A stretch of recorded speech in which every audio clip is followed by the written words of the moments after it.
Si tienen sus Biblias, como lo hacemos cada miércoles, vamos a abrirlas, porque de nada sirve tener nuestra Biblia cerrada. Y vamos a abrirlas esta noche al capítulo 4 de Efesios. Continuamos nuestro estudio en esta tremenda epístola de Pablo a los Efesios. Y esta noche comenzaremos a examinar un pasaje, los versículos del 11 al 16 del capítulo 4, que es una porción del libro absolutamente fundamental para el desarrollo de una filosofía bíblica de ministerio. Tal vez, como ningún otro pasaje, esta porción de Efesios, ha servido para moldear e implementar el ministerio de Grace Community Church. El pastor MacArthur ha admitido que este pasaje fue realmente el pasaje que llevó a esta congregación a ser lo que hoy es.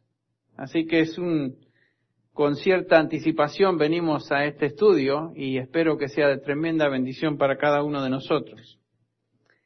Es vital para todo pastor o siervo de Dios en particular que tal persona entienda claramente los principios básicos que este pasaje enseña sobre el ministerio. Por supuesto, es importante para todo creyente, sin duda. Más, esta epístola fue escrita a creyentes, pero en particular a todo siervo de Dios que está llevando a cabo una tarea pastoral dentro de cualquier iglesia. Y lo que se enseña en este pasaje es absolutamente vital. Vamos a leerlo juntos, o mejor dicho, yo lo leo, ustedes me siguen con la vista. Voy a dar lectura a los versículos del 11 al 16, que dice así: Y Él, hablando de Jesucristo, dio a algunos a ser apóstoles, a otros profetas, a otros evangelistas, a otros pastores y maestros, a fin de capacitar a los santos para la obra del ministerio, para la edificación del cuerpo de Cristo, hasta que todos lleguemos a la unidad de la fe y del conocimiento pleno del Hijo de Dios, a la condición de un hombre maduro, a la medida de la estatura de la plenitud de Cristo, para que ya no seamos niños, sacudidos por las olas y llevados de aquí para allá por todo viento de doctrina, por la astucia de los hombres, por las artimañas engañosas del error, sino que hablando la verdad en amor, crezcamos en todos los aspectos en aquel que es la cabeza, es decir, Cristo, de quien todo el cuerpo está bien ajustado y unido por la cohesión que las coyunturas proveen, conforme al funcionamiento adecuado de cada miembro, produce el crecimiento del cuerpo para su propia edificación en amor. El versículo 12 que leímos enseña que el ministerio es el resultado de la capacitación, o como Reina Valera creo que traduce el perfeccionamiento, el perfeccionar a los santos para la edificación del cuerpo de Cristo. Cuando los santos son perfeccionados, capacitados, y vamos a definir la palabra, entonces llegamos a lo que el pasaje nos enseña. Llegamos a la unidad de la fe, al conocimiento pleno del Hijo de Dios. Experimentamos la plenitud de Cristo. No somos llevados por todo tipo de doctrina. Crecemos en Él y cada miembro entonces funciona de acuerdo a la actividad propia, de acuerdo a sus dones, de acuerdo a las capacidades que el Señor les dio. Y todo depende del versículo 12, la capacitación de los santos. El perfeccionamiento de los santos es la clave del ministerio. Y como vamos a ver, Cristo dio a su iglesia hombres dotados singularmente para que ellos capaciten a los santos, para que ellos perfeccionen a los santos. No estamos aquí para entretener a los santos, como algunas iglesias lo hacen. No estamos aquí para acariciar a los santos, aunque es necesario cuidar a los santos. No estamos aquí para evangelizar a los santos, porque los santos ya pertenecen al Señor Jesús. Y muchas iglesias, ustedes saben, todo lo que se escucha es un mensaje evangelístico. Cada domingo. No, los santos pertenecen al Señor. Estamos aquí para perfeccionarlos, capacitarlos. individual y colectivamente. Y cuando cada santo, lo que vamos a ver, este pasaje nos enseña, cuando cada santo es perfeccionado, entonces la iglesia colectivamente es perfeccionada, entonces esto se convierte en el corazón del ministerio. Noten que aquellos que llevan la obra del ministerio son los santos, los creyentes, aquellos que pertenecen a Cristo. Pero antes de poder llevar a cabo el ministerio tienen que ser perfeccionados, tienen que ser capacitados. Si un pastor pierde esa prioridad en su ministerio, se ha desviado de su vocación. Su tarea primordial es capacitar, perfeccionar a los hijos de Dios. Tarea primordial. El Señor Jesús, ustedes recuerdan, hizo una declaración en Mateo 5:48 que es realmente muy, muy significativa. Y a primera vista nos hace rascar la cabeza y decir, ¿qué habrá querido decir el Señor? Pero esta fue la declaración de Cristo. Por tanto, sed vosotros perfectos como vuestro Padre Celestial es perfecto. ¿No les ha llamado la atención cuando de vez en cuando han leído ese pasaje? ¿Qué quiso decir el Señor Jesús con esto? Alguno dirá, bueno, ¿cómo es posible ser perfecto? Al fin y al cabo, ¿quién es perfecto? Tenemos un dicho que viene del latín, errare humanum est, que quiere decir, errar es humano, ¿no es cierto? Lo hemos adoptado como si fuera un dicho nuestro. Nadie es perfecto. ¿Quiere decir que un hijo de Dios puede llegar a no tener pecado? ¿A eso se refiere el Señor Jesús? No. La Biblia nos enseña que este concepto de perfección se puede entender de tres maneras.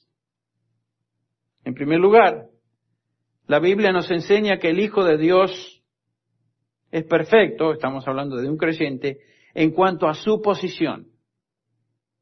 En cuanto a nuestra posición espiritual, ya somos perfectos. A esto se refiere, por ejemplo, Hebreos capítulo 10, versículo 14. El autor de Hebreos nos dice lo siguiente, porque por una ofrenda, hablando de la ofrenda de Cristo en la cruz del Calvario, Él, Cristo, ha hecho perfectos para siempre a los que son santificados.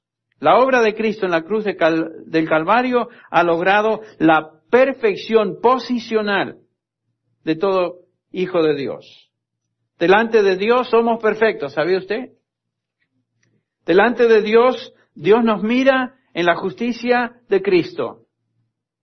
Dios no nos mira en lo que somos como individuos, en lo que hacemos cada día, sino que nos mira y lo que somos a través de su Hijo Jesucristo. Somos absolutamente y para siempre perfectos en Cristo Jesús. Imagínense. Por eso 2 Corintios 5:21 nos dice que al que no conoció pecado, por nosotros fue hecho pecado, Cristo Jesús, para que nosotros llegásemos o viniésemos a hacer ¿qué?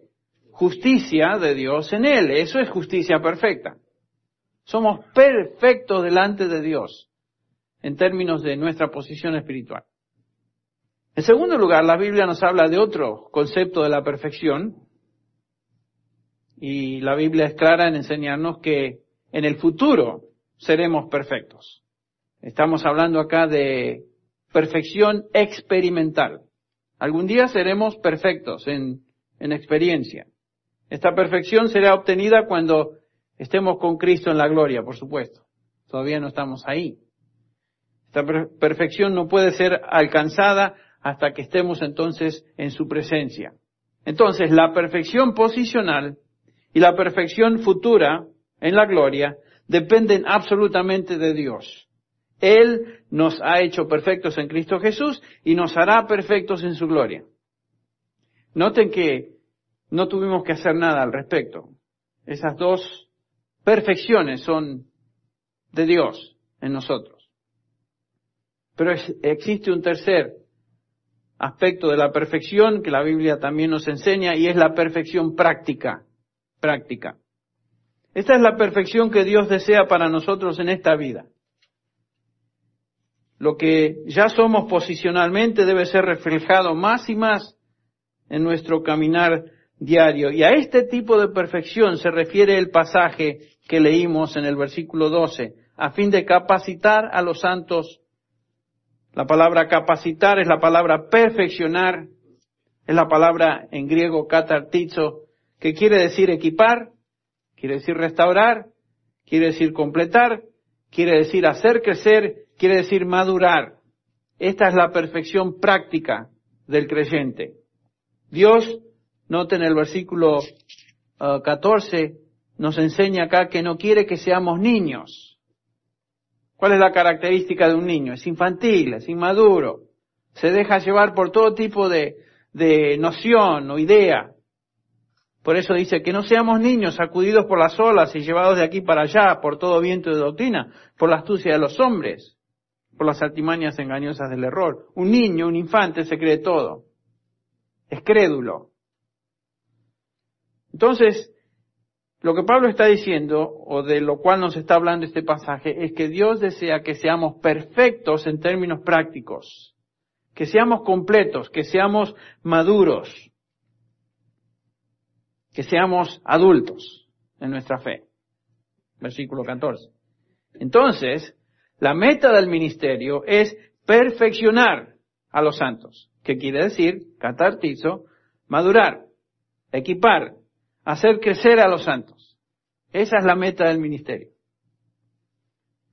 Y esta era la meta, por supuesto, del apóstol Pablo. Ustedes recuerdan, por ejemplo, en la epístola de Colosenses, creo que es, capítulo 1, versículo 28 es, donde él dice, a él nosotros proclamamos, hablando de Cristo, amonestando a todos los hombres y enseñando a todos los hombres con toda sabiduría, a fin de presentar a todo hombre que perfecto en Cristo. Esa es la meta.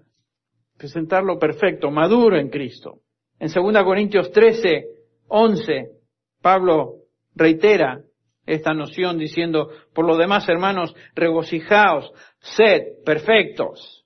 Hablando a la iglesia ahí, después de haberles escrito 13 capítulos, al final de su segunda epístola de Corintios, dice, por lo demás, hermanos, regocijaos, sed perfectos. No está hablando ahí de perfección en la gloria, no está hablando ahí de perfección posicional, ya lo son. Está hablando acá de perfección práctica, de ser maduros, ser adultos. Qué triste es cuando la iglesia está llena de infantes, francamente, es una tristeza. En lugar de comer vianda sólida, hay que darle lechita, y ese era el problema en Corinto, ustedes recuerdan, a lo cual se refiere el apóstol en su primera epístola. En lugar de tener un sistema digestivo maduro, todavía lechita. Y realmente es una tristeza.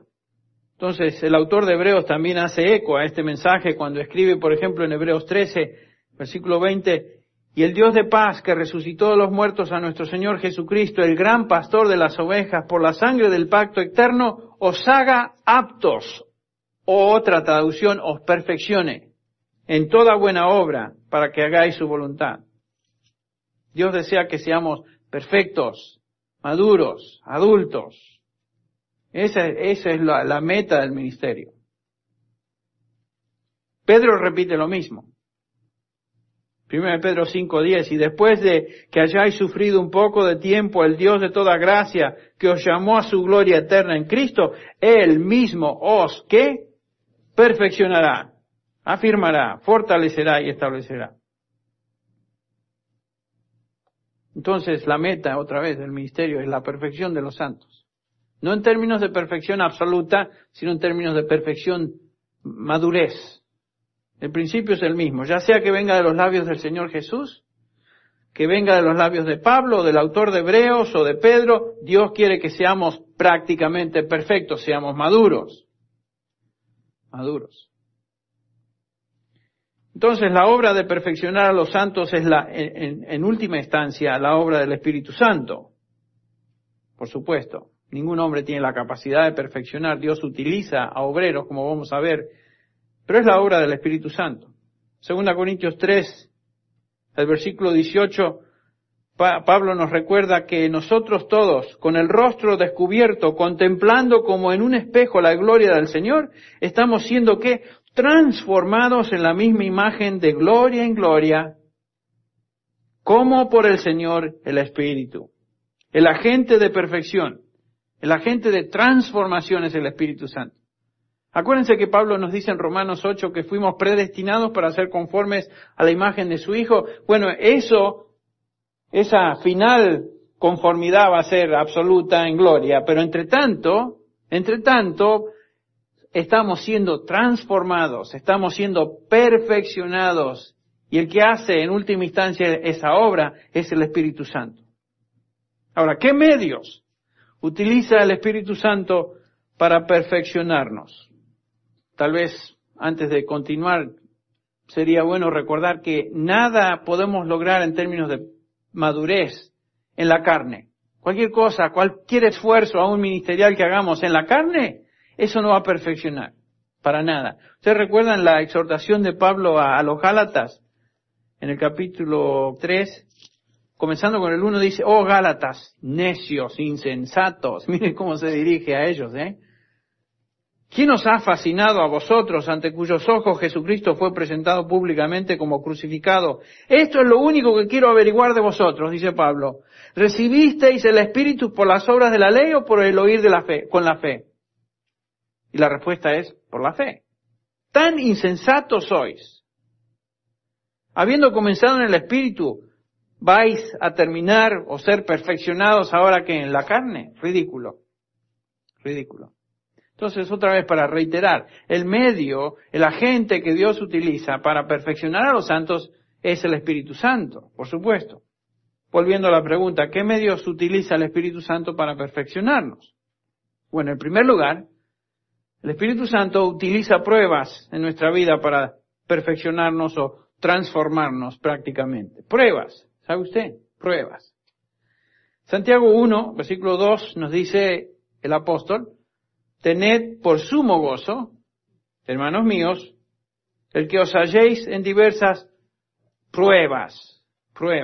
La palabra es peraismos, que puede ser traducida tentación o prueba, dependiendo del contexto. Y acá nos dice el apóstol Santiago que debemos sentirnos gozosos cuando estamos pasando por pruebas. Dios permite o trae pruebas directamente en nuestra vida para pulirnos. A veces las permite, a veces las trae directamente. Para ejercitar nuestra fe, para producir en nosotros confianza en Él. En medio de situaciones difíciles. No aprendemos ciertas lecciones hasta que Dios utiliza pruebas en nuestra vida. Es la única manera. ¿Saben ustedes que hay ciertos árboles que no echan raíces fuertes, no son árboles fuertes hasta que son zarandeados por vientos y mareas y huracanes? Y en medio de ese tipo de experiencia, entonces sí echan raíces profundas.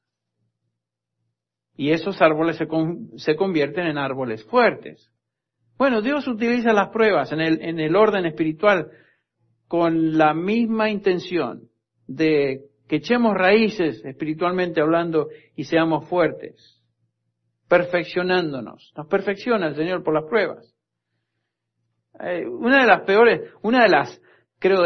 preguntas más ingenuas que podemos hacer es, ¿por qué, Señor, me vienen las pruebas? Tened por sumo gozo cuando paséis por diversas pruebas. Dios las envía. Dios las permite. Entonces déjese hacerse esa pregunta. Bueno, otra manera que el Espíritu Santo usa para perfeccionarnos es el sufrimiento. ¿Pero cómo, Henry? ¿No me acabas de decir que son las pruebas? Bueno, las pruebas a veces se convierten en una fuente obvia de sufrimiento. No toda prueba realmente es un sufrir intenso. Hay pruebas que son pruebas, pero son más tolerables. Pero a veces la prueba se convierte en un sufrimiento intenso. Y Dios las utiliza este sufrimiento para perfeccionarnos. También. Pedro nos dice, y lo estudiamos ya un par de domingos atrás, capítulo 5, hablando de resistir al diablo, pero resistirle firmes en la fe, sabiendo que las mismas experiencias de sufrimiento, ahí está la palabra, se van cumpliendo en vuestros hermanos en todo el mundo. Y después de que hayáis sufrido por un poco de tiempo, entonces el Dios de toda gracia, que os llamó a su gloria eterna, Él mismo os perfeccionará. Entonces aquí nos está diciendo el apóstol Pedro que las pruebas, mejor dicho, el sufrimiento, Dios lo envía, lo permite, con el propósito específico de perfeccionarnos, afirmarnos, fortalecernos, establecernos. Entonces no nos quejemos por las pruebas.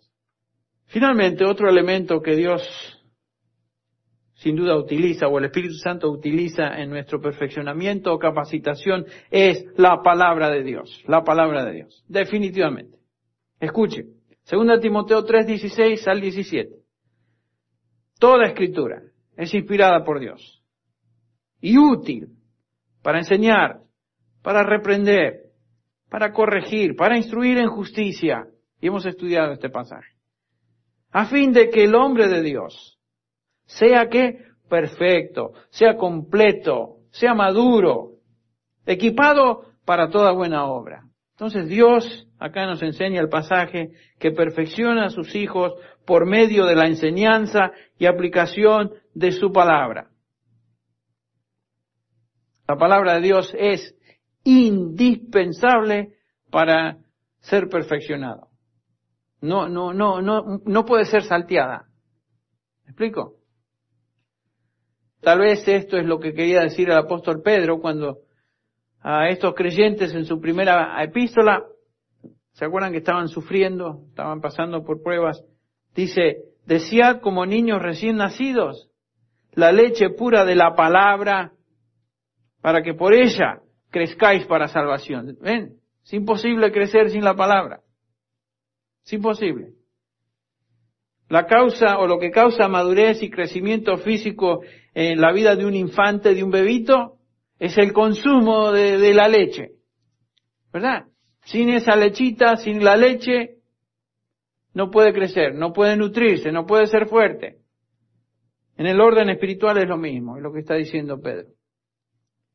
Lo que causa el crecimiento y madurez de un creyente es la alimentación que él recibe por la palabra de Dios. Entonces, regresando a nuestro pasaje, el propósito fundamental de la iglesia es el perfeccionamiento de los santos. Perfeccionamiento, a través de todas estas cosas que hemos mencionado. Pero en una forma particular, la palabra de Dios.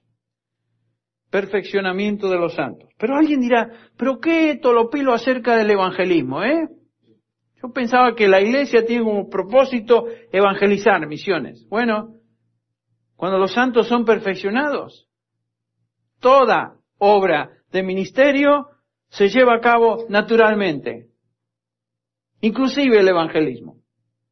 Porque cada santo entonces ahora lleva a cabo su función para la cual fue puesto en el cuerpo. Y parte de esa función ministerial de todo hijo de Dios es ser testigo de Jesucristo. ¿Sí o no?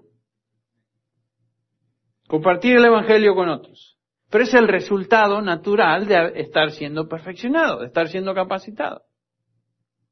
¿Ven? Entonces, el evangelismo y todo ministerio con impacto es el resultado directo de la capacitación de los santos. Y repito, entender y practicar esta verdad bíblica es de vital importancia. Vital importancia para el ministerio de cualquier iglesia. Cualquier iglesia.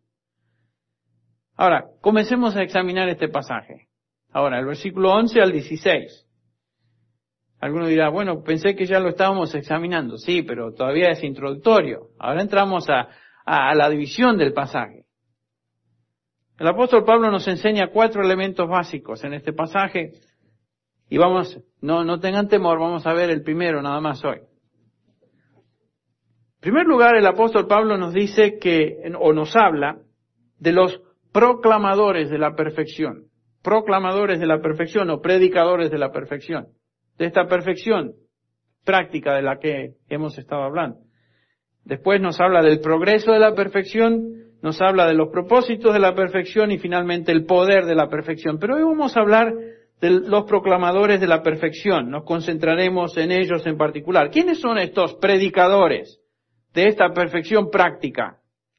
Bueno, el versículo 11 nos describe a estas personas. El apóstol Pablo les llama apóstoles, profetas, evangelistas y pastores maestros.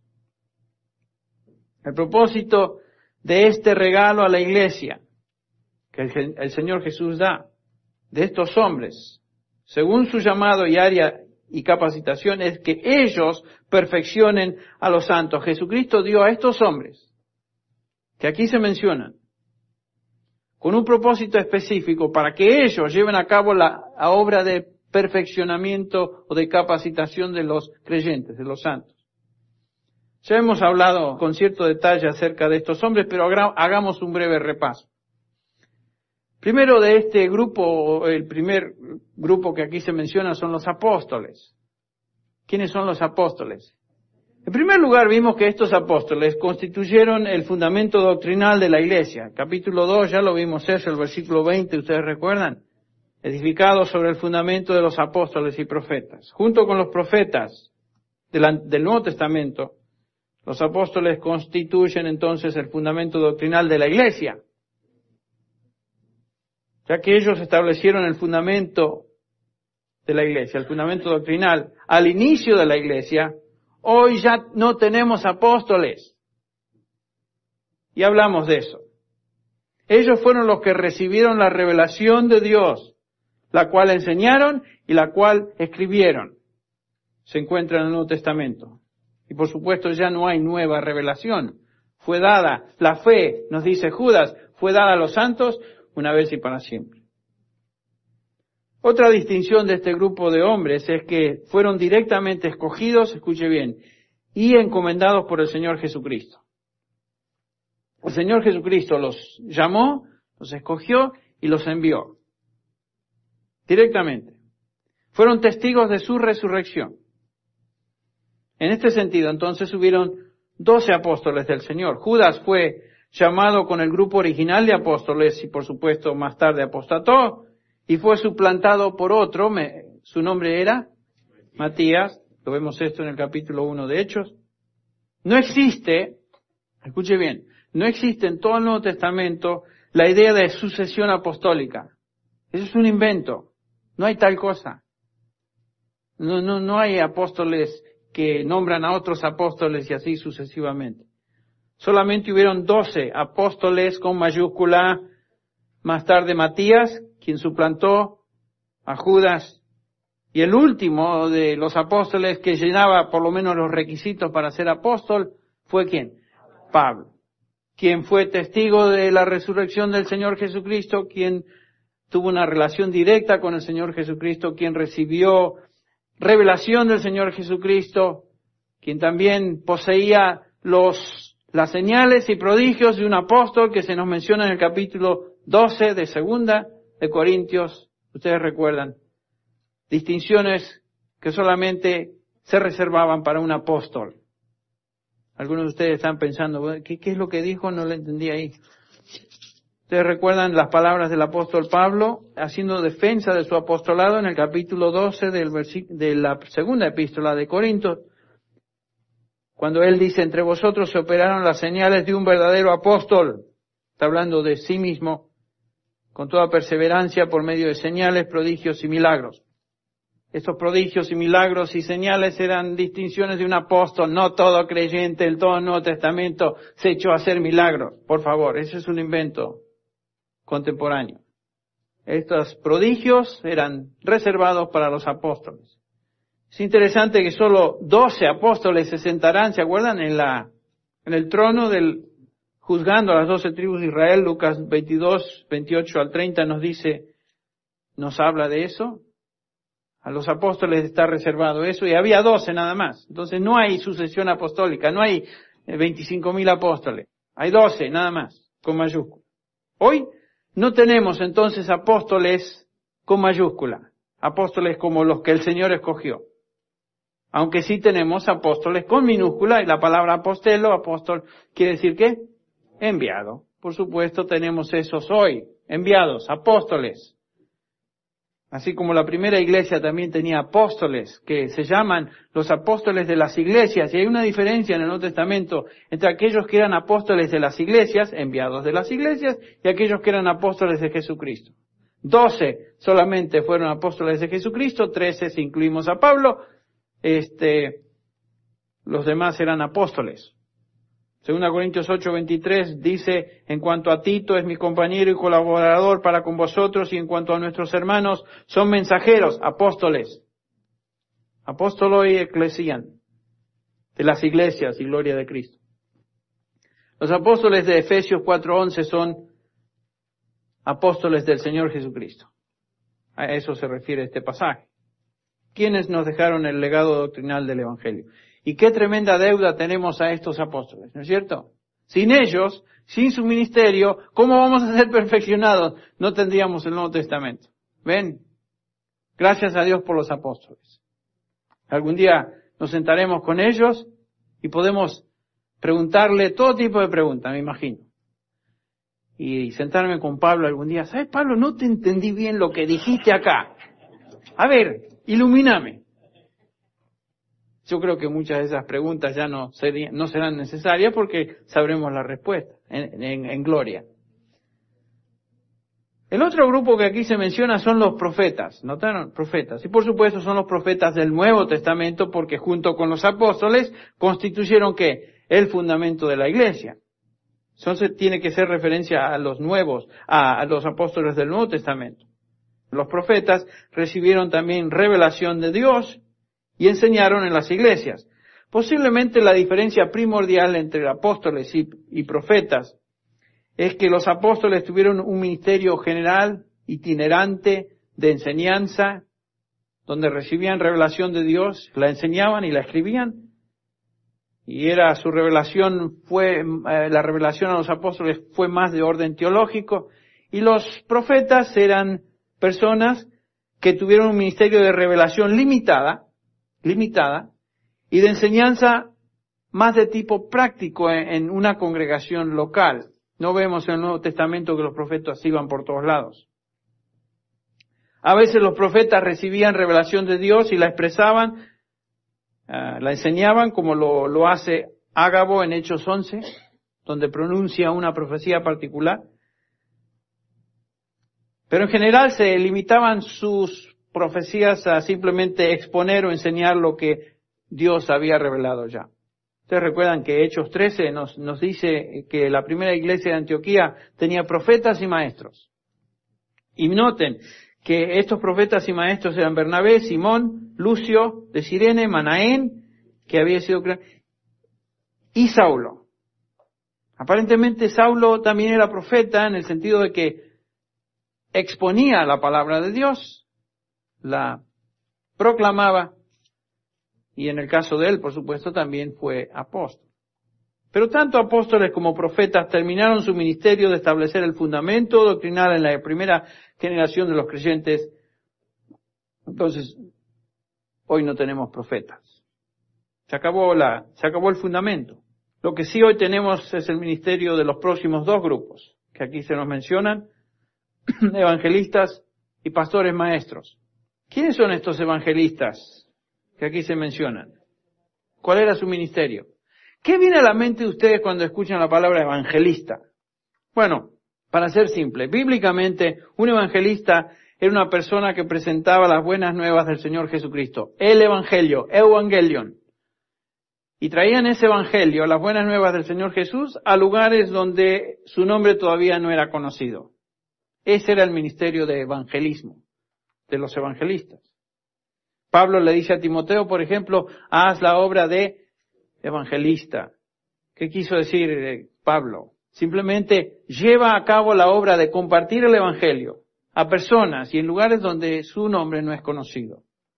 Un evangelista, por lo general, predicaba el evangelio, y enseñaba a los discípulos por un tiempo. No era que tenía una predicación por 3 días y se iba. No era el sentido de hacer la obra de evangelista. Un evangelista era un misionero que proclamaba las buenas nuevas de Jesucristo, enseñaba a los convertidos, los edificaba y ahora sí continuaba su ministerio de evangelismo, tal vez en otro lugar. Caso Felipe, que vemos en el capítulo 8 de Hechos. Pero Timoteo representa un evangelista bíblico quien llevaba a cabo un ministerio prolongado en un lugar antes de continuar a otro lugar. Timoteo era un evangelista. donde ya existe una iglesia, un evangelista predica el evangelio, o predicaba el evangelio y simplemente incorporaba a los creyentes al ministerio de la iglesia. Por supuesto los tenemos hoy. Evangelistas que proclaman el evangelio y donde no hay iglesia, tratan de establecer un grupo, edificarlos, animarlos, discipularlos y continúa su tarea en algún lugar. Y donde hay iglesias, estos evangelistas llevan a cabo la tarea de traer almas a los pies de Cristo y las introducen entonces en las iglesias que ya están establecidas. Tengo amigos en el campo misionero que hicieron eso por años y años y años. Y gracias a Dios por su ministerio. Y he comprobado esa obra de evangelista. Gracias a Dios por estos hermanos. Bueno. Pero hay un cuarto grupo que aquí se menciona, y es el pastor maestro. Esta es una cuarta categoría de siervos. Este representa a un individuo que es pastor y maestro al mismo tiempo. No es que está hablando Pablo de dos personas. La construcción en griego se refiere a una persona que llevaba a cabo ambas tareas. Era pastor y era maestro. La palabra pastor, poimen, enfatiza la tarea de proteger y ser líder del rebaño. Y la palabra maestro, por supuesto, didaskaloi, subraya la función principal o la tarea primordial de un pastor, que es enseñar. ¿Cuál es la tarea de un pastor? Bueno, se resume en una forma muy interesante, por ejemplo, en Hechos 20. Cuando Pablo, ustedes recuerdan, llama a los ancianos de Éfeso, los llama desde Mileto, capítulo 20, versículo 17 de Hechos, llama a los ancianos de la iglesia y les dice en el versículo 28, ponga atención, por tanto, mirad por vosotros, está hablando de los ancianos, y por todo el rebaño, hablando de la iglesia, en que el Espíritu Santo os ha puesto por obispos, la palabra es episcopo, supervisor, para apacentar la iglesia de Dios, para apacentar la iglesia de Dios. Y noten que en este pasaje, un anciano, un pastor, un obispo son términos intercambiables, se referían a la misma persona. El Nuevo Testamento se refiere a esta persona en estos términos. Y este individuo entonces tiene la tarea primordial de supervisar y alimentar al rebaño. ¿Qué es lo que un pastor debe hacer? Supervisar, proveer liderazgo. El pastor siempre iba enfrente, con una noción muy conocida en ese contexto de agricultura, y alimentar al rebaño. ¿Cómo es que un pastor supervisa o provee liderazgo? Por medio de principio y por medio de patrón. En otras palabras, enseña lo que Dios dice en su palabra y ejemplifica lo que Dios dice en su palabra ante la congregación. Miren, es lo básico que tiene que hacer un pastor. Ser un ejemplo y enseñar lo que Dios dice. Pablo le dice a Timoteo en su primera epístola, capítulo 4, esto manda y enseña. Timoteo estaba como pastor de esa congregación, ¿ustedes recuerdan en Éfeso? Esto manda y enseña. En el versículo 13 dice Pablo, entre tanto que llego, ocúpate en la lectura de las Escrituras, la exhortación y la enseñanza. Pablo le dice, Timoteo, tú manda, enseña la palabra, estos son los principios que el rebaño necesita conocer.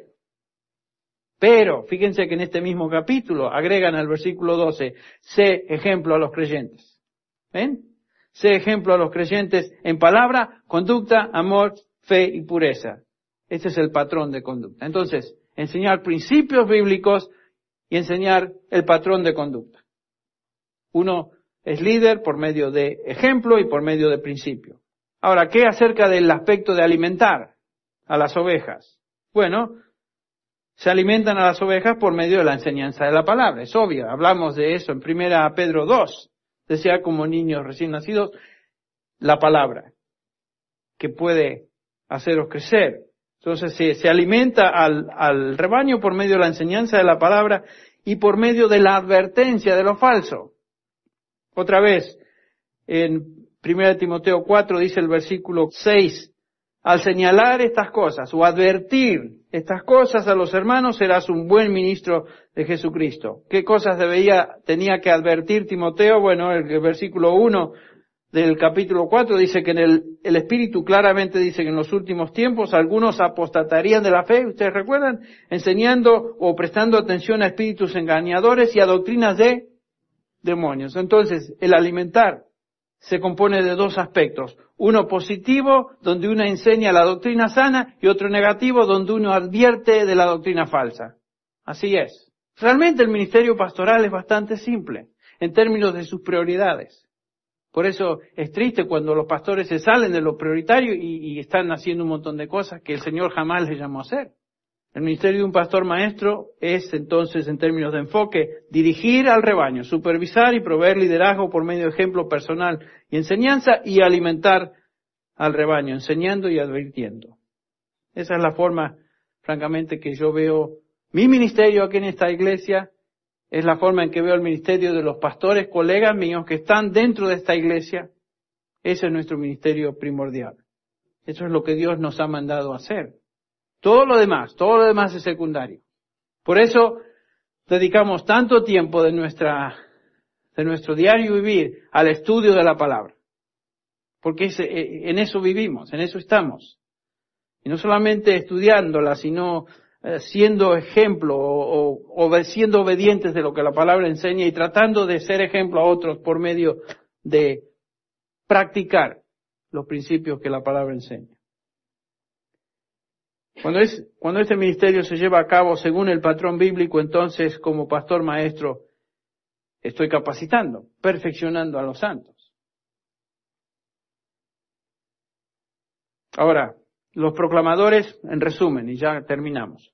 Los proclamadores de la capacitación son un regalo de Cristo a la iglesia, ¿notaron? Dios, Cristo los dio. Estos hombres son apóstoles, profetas, evangelistas y pastores maestros. Son un regalo de Cristo a su iglesia. Gracias a Dios por eso. Cristo dio a su iglesia a estos hombres con dones particulares, para que los santos sean perfeccionados por ellos y la obra del ministerio entonces se lleve a cabo.